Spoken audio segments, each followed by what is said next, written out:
Mes prochains invités, vous les reconnaissez sûrement. Conseiller municipal à la ville de Montmagny, M. Bernard Boulay.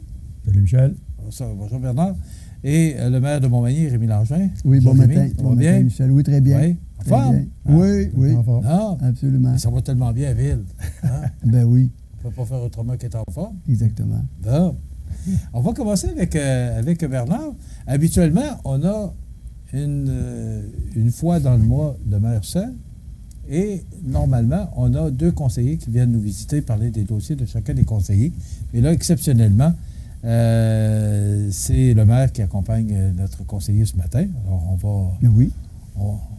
Comme dirait l'expression, on va faire avec. On va faire avec. On va le choix.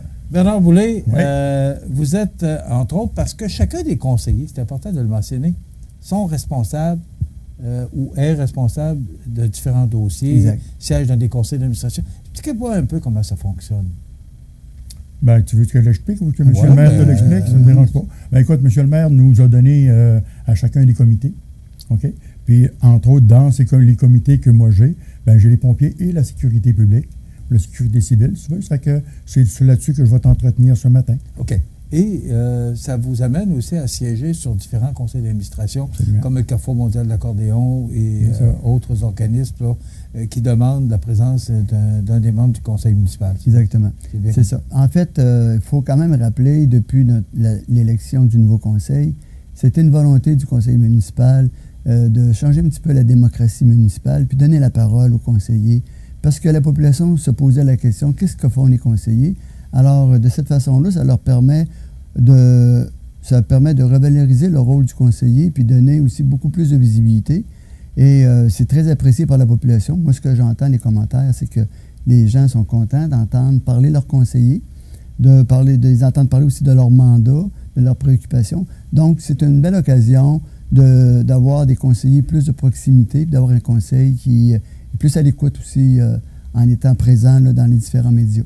Et ces conseillers-là, parce que vous avez un district, là, je ne sais pas C'est si ça. ça s'appelle encore comme ça. Oui, là. tout à bon. fait, oui. Vous avez chacun un district, donc vous êtes encore plus près de vos citoyens par le biais des médias. Absolument. Bernard, vous êtes responsable, vous le disiez, de la sécurité publique et des pompiers. C'est ça. OK. Qu'est-ce que ça veut dire, la sécurité publique? Ah, la sécurité publique, ça veut dire, écoute, la sécurité publique, là, c'est quelque chose que le gouvernement nous a transmis aux municipalités il y a quelques années. Je ne suis pas sûr, je pense que c'est en 2001, M. le maire. Oui, c'est environ des années 2001. Dans ces années 2001, c'est ça. Ça fait que, puis là, ben, la ville, avec ça, est obligée de se former un plan, d'avoir un plan d'action en cas de sinistre, peu importe le sinistre. Il faut toujours se dire que ça peut arriver. On n'est pas à l'abri de ça. Absolument pas. Ça fait qu'on peut se dire tout le temps, ça peut arriver. Qu'est-ce qui peut arriver? Ben, écoute, ça peut être un tremblement de terre. On a déjà eu dans début des années 80. Ça peut être des inondations. Ben, on sait qu'avec les rivières qui traversent la municipalité ici, ben, c'est quelque chose qui peut arriver. Le verglas, on se rappelle de 84.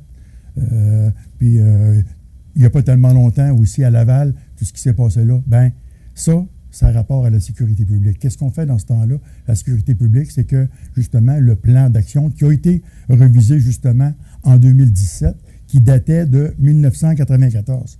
Fait qu'écoute, ça a été revisité à neuf, donc on est à jour là-dedans. Fait que, s'il arrive un événement, comme, exemple, on va parler du verglas, c'est ça qu'on était en train de parler, ben, tout le plan, maintenant, est sorti. On a tout ça informatisé maintenant. Donc, Monsieur le maire, le DG et tous les participants, tout ce qui a rapport à la ville, ben, eux autres sont tous mobilisés pour contrer ça, pour aider les citoyens. C'est la première chose. L'hébergement. Qu'est-ce qu'on fait avec eux autres maintenant? Parce que là, ben, il a manqué d'électricité pendant une journée, 2 jours, ben, il faut faire quelque chose. Est-ce que, en période de tempête, là, lorsque les routes sont fermées, est-ce que c'est la sécurité publique qui intervient aussi? En plein ça, Michel, c'est ça. Puis là, ben, quand on parlait d'hébergement, écoute, s'il y a une ville qui a l'expérience de l'hébergement, ben, c'est Montmagny, hein? Tous les hivers, cet hiver encore, l'hiver passé, ben, c'est tous les hivers, donc aussitôt que la vin est fermée, qu'est-ce qui se passe? Nous, ce qu'on voit, ce que le public peut voir, c'est des camions remorques, des vannes, si on veut, là, dans le cours du centre d'achat. Mais il y a des automobilistes aussi, il y a des enfants. il y a des animaux tout le monde transporte, ils s'en vont, peu importe où est-ce qu'ils vont, la vie est fermée. Donc, nous, il faut les recevoir. Premièrement, ce qui se passe, c'est que un des chefs de la sécurité, va voir si tous les hôtels sont pleins, s'ils ont de l'accessibilité, s'il y a du vacant là-dedans. Ça fait que pour être capable d'héberger ce monde-là. Ça fait que si les hôtels sont remplis, ben là, c'est nous qui prenons possession de ça. On les emmène à la polyvalente. Bon, c'est ça, c'est la polyvalente qui devient comme un dortoir. En plein ça. C'est ça qui devient un dortoir. Ça fait que, écoute, comme je disais tantôt, ben, les familles, les enfants, des fois avec les animaux, ben là, les animaux, s'il y en a qui sont allergiques, s'il y en a qui, je sais pas, qui ont peur des animaux, ben ça, on peut les placer dans un local, les laisser là, à l'abri, puis les gens peuvent s'en occuper quand même, mais aussi s'occuper de leur famille. Puis ben, nous autres, c'est ce qu'on fait, c'est que on va lui distribuer du café, ces choses-là, des bortantes pour partir les choses, mais il faut se dire que ça, c'est... nous autres, la facture de tout ça, là, on redonne ça au ministère des Transports. C'est pas nous qui payons tout ça. Là. Fait que, de même, on est capable... de mentionner ce que tu viens de dire. Aussi, est-ce que ce sont des bénévoles? Qui fait tout ce travail-là? Parce que je vois là, qu'il y a beaucoup de travail qui est fait. Oui. Et pourtant, on n'est pas au courant de tout ce qui se passe derrière. Là. Mais tout cet ouvrage-là, c'est fait par des bénévoles? Pas nécessairement. Bon, on a Jean-François Roy, qui est à la municipalité, que lui, normalement, s'occupe de l'hébergement. On a la Croix-Rouge, qui vient à la rescousse aussi pour contrer ces choses, pour aider aussi, là, parce que c'est aussi leur but à eux. Là. Donc, la mobilité se fait, là, dans le temps de le dire, tout est bien placé et le monde s'en va en sécurité. Fait que comme ça, ben, on évite les accidents du monde qui reste pris sur la 20 ou n'importe. Fait que la sécurité publique, ça ressemble à ça. On a des équipements aussi qui ont été achetés dernièrement. Oui, parlons-en. On a un 4 roues, on a un côte à côte, puis bientôt, on va avoir un UMA 17 pour les rivières, pour le fleuve. On est à proximité, malgré que normalement, c'est la garde côtière qui va plus s'occuper de ça. Mais quand même, quand c'est à proximité, c'est faire venir un hélicoptère ou la garde côtière qui souvent est basée à Québec, bien nous, vu qu'on est à proximité, bien, on est capable de faire les premiers pas là-dedans. Ça fait que c'est des choses, puis ça, bien, en passant, c'est toutes des choses qui sont payées par le gouvernement. C'est pas nous qui payerons ça, là, tous ces équipements-là. Là. Bernard, il y a eu des inondations à Beauceville le mardi. On annonce beaucoup de pluie au cours des prochains jours. On parle de 50 à 75 mm de précipitations. La rivière, bon, les glaces sont parties, c'est un souci de moins. Mais maintenant, la sécurité publique est toujours prête à intervenir en cas d'inondation? C'est sûr. On a des échelles de mesures qui sont placées à différents endroits pour être capable de mesurer la hauteur de l'eau. Aussitôt qu'il y a un seuil critique qui s'applique, la sécurité publique, immédiatement, ça rentre en ligne tout de suite. OK. En terminant, le rôle du conseiller par rapport à tout ce que vous venez de me dire, c'est quoi le rôle du conseiller comme responsable? Absolument. Écoute, le rôle du conseiller, moi, j'assiste aux réunions de comité avec la sécurité publique, c'est-à-dire avec le chef pompier, les assistants, ça, le lieutenant. Fait que moi, j'assiste à leurs réunions et je donne mon opinion quand j'ai affaire à le donner. Mais souvent, ben, je suis plus à l'écoute parce que c'est eux autres qui sont les professionnels. Et vous n'en faites pas au conseil? Après ça, j'en fais pas au conseil, mais souvent, ben, eux autres vont nous envoyer le procès verbal que nous autres, on est capable de lire par après. Mais aussi, on fait notre... est-ce qu'on pourrait dire ça, M. le maire? Et voilà, on fait le rapport au comité. Tout ça. Ça fait que ça va très bien. OK. En terminant, M. Bernard, comment vous trouvez ça de conseiller? Ça va très bien. J'aime ça. Écoute, là, on est dans l'action tout le temps. Puis c'est quelque chose que tu vois pas de l'extérieur.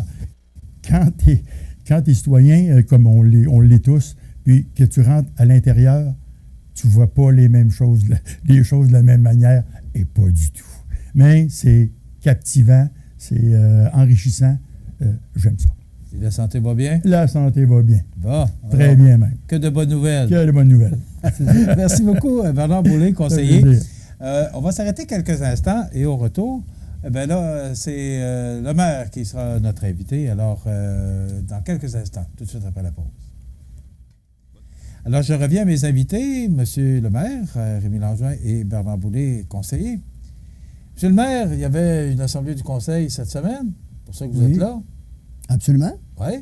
Et moi, je vais dans, justement, parce qu'on reçoit toujours l'ordre du jour des sujets discutés lors des conseils municipaux.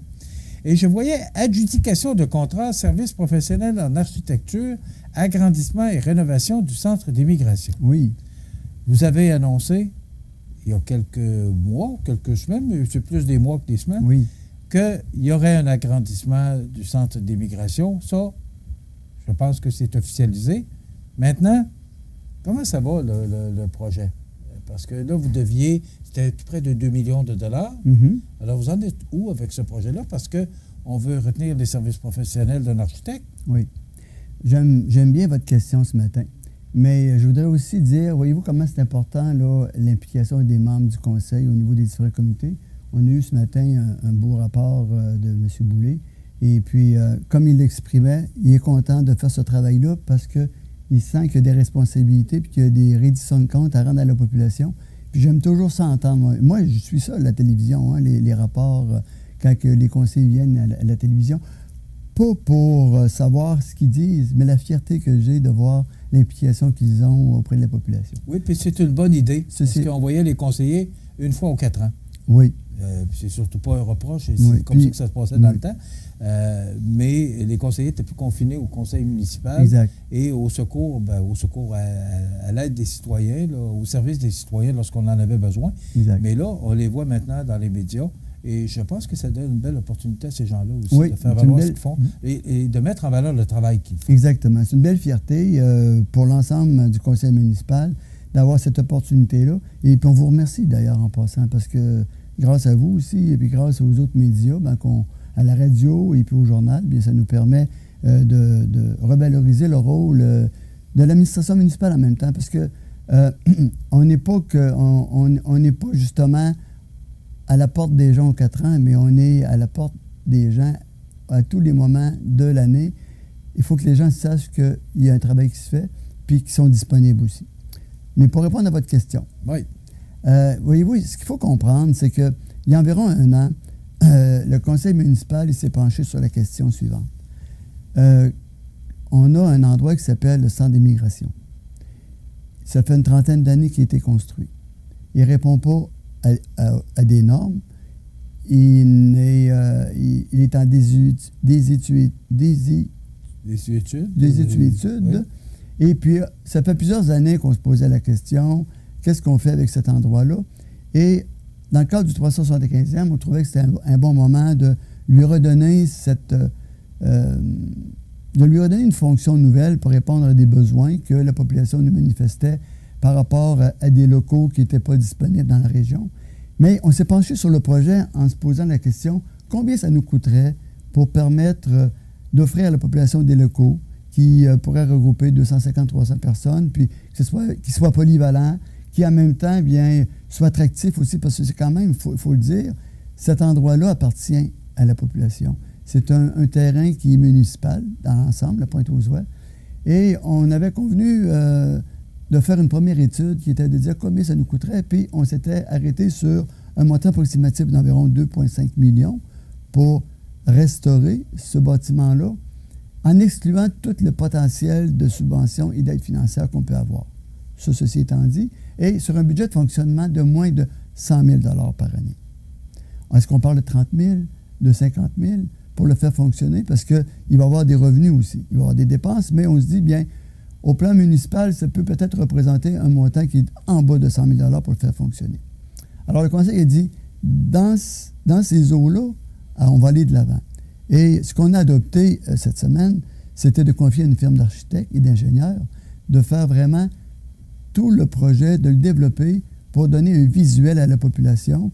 Et entre-temps, nous, on va avoir la possibilité de démontrer à la population combien il coûte réellement, donner un visuel du projet, et aussi de dire, bien, quelles sont les alliances qu'on aura pu avoir été chercher dans le milieu auprès des différents ministères du gouvernement pour amoindrir le coût d'investissement et le coût d'opération. Alors, c'est ce qu'on a donné lundi dernier comme adjudication à 2 firmes qui vont nous préparer d'ici l'automne les plans et devis qu'on va présenter à la population, le projet. Et ils auront à décider. Est-ce que ce qu'on C'est ça la présente... question, là. Est-ce qu'on présente un C'est la projet... population qui doit décider. Ouais. Est-ce qu'on présente un projet qui est pas... qui représente une dépense qui n'est pas à la mesure des capacités de payer des citoyens? Est-ce qu'on présente un projet qui va impacter le compte de taxes? Est-ce qu'on présente un projet qui ne répond pas aux besoins qui est exprimés dans le passé par la population? Est-ce que ça va permettre d'avoir une vision et une certaine attractivité au niveau touristique? Ça, c'est un projet. Ça n'exclut pas d'autres projets présentement qui sont sur la table. On sait qu'il y a des gens qui se regroupent et on en fait partie d'ailleurs de ces gens-là où on analyse d'autres projets. Alors, tous les projets, pour faire en sorte que Montmagny soit attractif, on est en train de les travailler. Puis, un ne vient pas en contrepartie d'un autre projet. Et je pense que Montmagny doit travailler avec l'ensemble des acteurs de la ville, de la région, pour faire en sorte qu'on réponde à tous les besoins de la population, autant des entreprises, des commerçants, des industriels, de la population générale, des jeunes, des moins jeunes. Alors, je pense qu'il faut avoir une mobilisation pour travailler ensemble. Et puis, c'est un pas vers cette concertation-là qu'on veut mettre de l'avant et qu'on veut présenter à la population. Est-ce que vous l'avez, cette mobilisation-là de la population? De plus en plus, je pense, moi, je travaille beaucoup pour qu'on travaille ensemble. Et puis, je souhaite que ça va transparaître aux yeux des gens, puis que les gens vont comprendre qu'on a le droit de vouloir mettre Montmagny en avant-plan. Et puis, on souhaite que Montmagny rayonne dans les prochaines années et qu'on devienne un pôle intéressant pour venir s'établir chez nous, venir nous visiter, puis venir investir. C'est l'objectif qu'on vise tous. Bon, on ne retombera pas sur le bateau, là, mais le bateau, le centre d'immigration, c'est un endroit, ce qu'on veut, c'est qu'à cet endroit-là, qu'il y ait du monde, ce qu'on veut avoir, c'est du tourisme. C'est un peu l'objectif recherché. C'est pour permettre aux gens qui passent sur l'autoroute 20 d'avoir un point attractif qui va faire en sorte qu'ils vont sortir de l'autoroute 20. Vous savez, les gens qui voyagent l'été, qui voyagent l'automne, le printemps, qui disent, à Montmagny, il y a ça d'intéressant, on va arrêter. Le camping qui amène beaucoup de Exactement, monde déjà. Exactement, et puis ils vont s'arrêter, ils vont venir consommer, peut-être faire un coucher, parce qu'ils auront été aussi à la Grosse-Île entre-temps. Puis on dit, tiens, on va coucher, puis on va aller voir un peu ce qui se passe au niveau du secteur de la Pointe-aux-Oies. Alors, c'est une offre de plus qui pourrait être intéressant de mettre de l'avant, en plus d'offrir des commodités aussi, parce qu'on ne peut pas amener des gens dans un endroit, puis pas offrir de commodités, puis pas offrir des aménagements qui retiennent les gens aussi. Vous savez, d'être de passage, c'est une chose, mais de retenir les gens, c'est un autre volet qu'on voudrait que les gens retiennent quand ils viennent chez nous. Ben oui, on peut arrêter, mais oui, il y a quelque chose à consommer aussi. Donc là, on a engagé une firme parce que c'est approuvé. Oui, donc, oui, le conseil a une firme approuvé. d'architecte, mais ça s'arrête là. Après quoi, là, on va proposer le projet à la Oui, on va le présenter aux gens. population. Oui, exactement. On va présenter le projet. On va faire ce qu'on appelle une espèce de porte ouverte pour que les gens viennent voir un petit peu, questionner. Vous savez, on peut se faire une opinion sur des projets, mais il faut le voir. Il faut aussi être capable d'y toucher, ce projet-là. Parce que les gens qui se mobilisent pour des projets dont ils ont entendu parler, mais qui ne connaissent pas les aboutissants, puis la vision aussi, le développement général du projet, ils peuvent être mal informés puis se faire une opinion, une fausse opinion. Et ce serait dommage. Et écoutez, j'en ferai pas ce matin une promesse, mais si les gens ne veulent pas, là, il n'y aura rien. Si vous voulez que je vous dise. Vous êtes là pour soumettre des projets? Ben oui. Et Si la on veut population pas. est là pour décider. Exactement. Et c'est toujours comme ça que ça se passe. Exactement. Et on va respecter ça. En quelques secondes, Oui. Monsieur le maire, la rivière, les glaces sont parties. Oui. Alors, Oui.